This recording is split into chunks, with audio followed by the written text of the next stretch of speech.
Bienvenue dans cette information du vendredi 13 mars et au sommaire de cette édition, l'initiative très prisée du Secours populaire sarthois. Depuis 6 ans, l'antenne locale de l'association organise la journée de la femme, sa journée de la femme avec soins du corps et brushing au programme.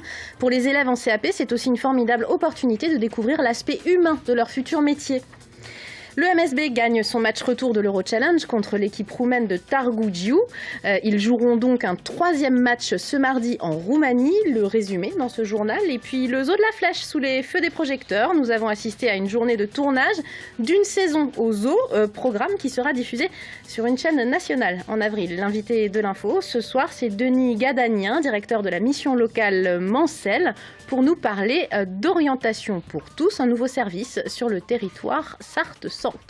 Et on commence ce journal avec ce décès survenu à Saint-Ouen-en-Belin jeudi après-midi. Un homme de 57 ans résidant à Écomois a perdu la vie percuté par une branche alors qu'il coupait du bois sur une parcelle privée. La chute d'un arbre qu'il venait d'abattre a entraîné celle d'une branche qui l'a percuté de plein fouet. Les secours sont intervenus rapidement mais l'homme est décédé sur place des suites de ses blessures. La brigade scientifique ainsi que les premiers éléments du légiste font état d'un accident. Aucun élément suspect n'ayant été relevé. Et puis on vient de l'apprendre. Route de la Suze, cet après-midi à Allonne, un homme est décédé au volant de son véhicule. Il a percuté un car transportant des enfants. Nous en saurons plus d'ici quelques heures. Et c'était ce vendredi la 6e édition de la Journée de la femme pour le Secours populaire sarthois. Oui, comme chaque année maintenant, les bénévoles du Secours populaire proposent des séances de coiffure et des soins esthétiques à leurs bénéficiaires féminines, une manière de redonner de la dignité aux femmes qui n'ont pas les moyens de se payer des soins. Et pour les élèves en CAP coiffure et esthétique du Mans, c'est aussi l'occasion d'apprendre à entrer en contact avec le client. Nous étions sur place aujourd'hui. Si Brenda a choisi une formation d'esthéticienne, c'est pour être en contact avec le public. Aujourd'hui, son futur métier prend tout son sens. Aujourd'hui, oui, il prend tout son sens. On aide les personnes, on leur procure du bien-être, on est là pour elles. Les élèves apprennent à être à l'écoute des besoins du client. Et elle leur donne un maximum de conseils sur leurs ongles, sur leur maquillage, pour justement se sentir bien. Voilà, puisque aujourd'hui le paraître compte forcément énormément pour se sentir bien dans sa peau. À 15 ans, il n'est pas toujours facile de sortir de sa coquille. Pour ses premières années de CAP coiffure, l'expérience est enrichissante. Et du coup, on va vraiment au contact des gens grâce à eux. Et après, il y a des gens qui sont plus timides ou il y en a qui sont vraiment qui ont ça dans le sang. Après, ça dépend, mais ça s'apprend en fait. C'est quelque chose qui s'apprend. Sans oublier le sourire des bénéficiaires qui viendra gratifier leur journée. Moi, ça me fait du bien. Je suis veuve avec 2 enfants et j'ai des gros problèmes de santé. Alors c'est pour ça que j'essaye de sortir un petit peu de chez moi. Depuis 6 ans, le Secours populaire organise cette journée dédiée aux femmes. Dans le quartier, c'est devenu un rendez-vous incontournable pour beaucoup. Les dames ont pris l'habitude de cette journée du Secours populaire. Elles demandent quand je pourrais avoir un rendez-vous avec la coiffeuse ou avec l'esthéticienne. Cette journée de la femme du Secours populaire, c'est important pour elles. Plus de 50 coupes ont été réalisées aujourd'hui, avec en prime une rose à la sortie. Et il est l'heure d'accueillir l'invité de l'information. Bonsoir, Denis Gadanien. Vous êtes directeur adjoint de la mission locale Mancel. Alors, vous venez nous parler d'orientation pour tous. C'est un nouveau service en Sarthe, mais c'est pas tout à fait nouveau, en fait. Expliquez-nous. Non, exactement. C'est pas tout à fait nouveau, puisque, bon, juste dans le contexte, en 2008, au niveau de l'Europe, il a été institué une idée qui était le droit à l'orientation pour tous les publics, qu'on soit demandeur d'emploi, qu'on soit salarié, qu'on soit collégien, qu'on soit lycéen, etc. Et c'est vraiment ce concept d'orientation pour tous a été développé à partir de cette idée-là. Et c'est l'orientation et l'information. L'information, c'est-à-dire, nous avons sur l'ensemble du territoire une loi de 2009 qui dit que tout citoyen doit avoir droit à l'information, l'orientation et l'accompagnement en matière d'orientation professionnelle. Donc voilà. Concrètement, vous êtes 8 partenaires. Voilà. Alors il y a les missions locales, les CIO, Centres d'information et d'orientation, Pôle emploi bien sûr, enfin j'en passe, les missions donc, locales, je viens de le dire, la maison pour l'emploi et pour la formation et autres. 27 points d'accueil en tout. Votre objectif, c'est de répondre en 2 points aux personnes. Voilà, c'est exactement l'objectif. Au-delà de ces 27 points d'accueil, au niveau d'un territoire comme la Sarthe, par exemple, il y a plusieurs services publics et nous travaillons dans le même objectif. Donc il y a au niveau du territoire, bien plus de territoires d'accueil. Ceci dit, nous, sur notre territoire Sarthe-Centre, on est 27 lieux où effectivement il y a des professionnels qui peuvent accueillir donc tout public et en deux mouvements ou 2 clics, comme on dit entre nous, un premier niveau d'information qui peut être donné aux usagers et l'accueillant doit pouvoir à cette personne, quel que soit son statut, dire voilà, en deuxième intention, on peut vous proposer un accueil dans un autre endroit où on pourra vous apporter un conseil un peu plus expert. C'est identifier les besoins tout de suite sans que la personne ait besoin de faire le parcours du combattant, mais c'est vrai que ça devait rebuter probablement beaucoup de personnes qui avaient un projet de formation peut-être et qui abandonnaient parce que c'était compliqué. Parfois être perdu aussi dans l'ensemble des démarches à faire. En fait, l'idée, c'est de travailler ensemble au niveau de toutes ces structures d'accueil pour avoir un discours intéressant et pouvoir accueillir les personnes dans les meilleures conditions possibles, avec aussi de la confidentialité, une notion d'anonymat, et puis permettre aussi aux personnes d'avoir accès à des informations de type aussi dématérialisé, par exemple avoir accès à des points information, pouvoir utiliser des espaces multimédia libres et gratuits, etc. Mais ça n'existait pas déjà, tout ça? Alors ces choses-là existaient déjà dans chacun des services qui composent aujourd'hui notre service public de l'orientation. Ceci dit, aujourd'hui, nous sommes un peu plus experts en la matière les uns les autres, puisque nous connaissons aussi ce que fait nos structures partenaires, donc nous pouvons donner des conseils beaucoup plus précis aux personnes et donc taper au bon endroit, quoi. Voilà. Y a une formation pour les agents qui travaillent chez vous dans les missions locales à Pôle emploi ou autres spécifiques? Il y a des formations en cours inter-réseaux qui se mettent en place et on est appuyé aussi par la région des Pays de Loire pour professionnaliser encore davantage l'ensemble de nos professionnels intervenants sur notre territoire, sur les 27 lieux d'accueil. Par exemple, il y a plus de 200 personnes qui sont concernées pour accueillir le public.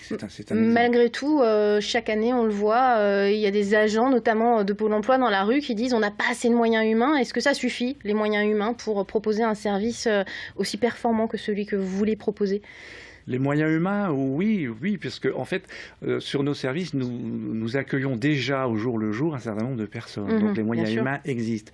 Là, la plus-value du fait de se mettre ensemble, de se réunir et de travailler la main dans la main, c'est qu'effectivement la plus-value, elle est là. C'est-à-dire que les professionnels sont plus professionnels encore qu'avant et ils peuvent apporter à l'usager des services plutôt intéressants. Vous ferez un bilan d'ici quelques temps, un premier bilan de de cette nouvelle coordination? Pas tout de suite, puisque nous avons, c'est tout naissant, puisque ce service public, en fait, il a été mis en place en fin 2014. Donc là, nous en tirerons le bilan d'ici peut-être une année, quoi. Voilà. Merci. Il y a un site internet pour les gens qui sont intéressés par la formation pour tous, et quel que soit le moment de sa vie professionnelle, que l'on soit étudiant ou déjà professionnel, orientation-pour-tous.fr. Merci.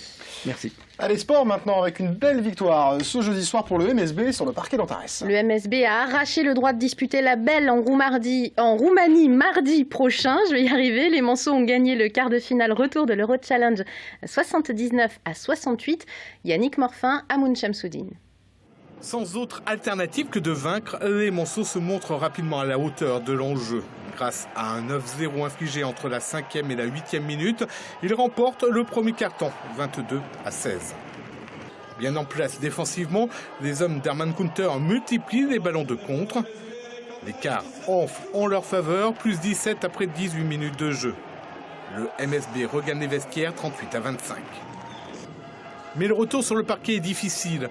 Les Roumains durcissent leur jeu, ils reviennent dans la partie et ne comptent plus que 5 points de retard à l'abord de la dernière période, 52-47. Le basket, c'est ça, c'est un sport de série aussi. Dès qu'on diminue notre intensité défensive, on est moins bien lotis. Donc, voilà.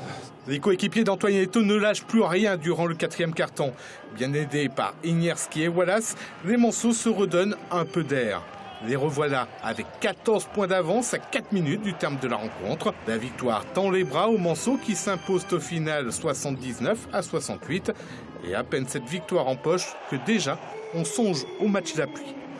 On ne peut pas déjà démarrer mardi comme on a fait pendant le premier match.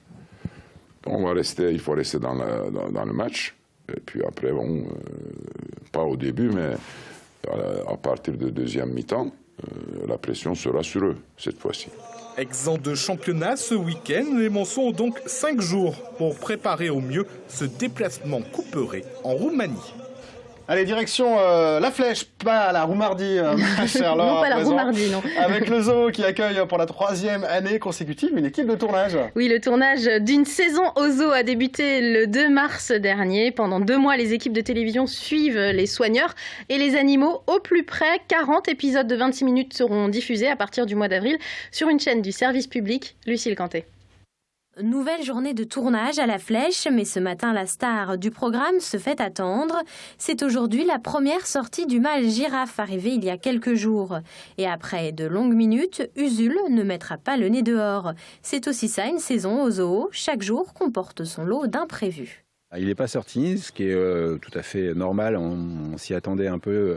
Les girafes détestent la nouveauté. Ce sont des animaux qui sont extrêmement craintifs, donc il y a une phase d'apprentissage, une phase de découverte qui est toujours assez longue, donc il faut se donner du temps et de la patience en fait. Du temps, il en a fallu un peu aussi pour que les travailleurs du zoo s'habituent aux caméras. Mais en ce début de 3e saison, une vraie complicité s'est créée entre journalistes, techniciens et soigneurs, ravis de se retrouver. C'est vrai qu'on a créé des liens hyper forts, donc on suit vraiment leur quotidien. Mais leur quotidien est toujours riche en fait. C'est-à-dire qu'une sortie d'animaux, même si ça peut paraître routinier, l'animal ne va jamais réagir de la même façon, etc. Les soins du vétérinaire et les interviews rythment les journées de travail. On va caler une intervention la semaine prochaine pour la femelle iguane, qui a des micro-abcès au niveau de la mâchoire. Et oui, les gars me suivent sur ma... Et sortie des ours. Voilà. Oui, comme d'hab. Soigneurs et vétérinaires ont pris le pli et expliquent avec plaisir leur travail. Ce programme, c'est aussi une vitrine pour le zoo sarthois. C'est pour nous une opportunité incroyable d'expliquer notre métier, nos vocations, nos missions aussi au quotidien, notre souci du bien-être animal, toutes ces choses qui nous tiennent à cœur et qui transparaissent en fait au final à l'écran. Et malgré quelques mottes de terre jetées par les chimpanzés sur les techniciens, les animaux semblent avoir adopté les caméras et se prennent au jeu devant l'objectif. Et c'est avec cette image très souriante que se termine cette édition. Très bonne fin de soirée sur LNTV.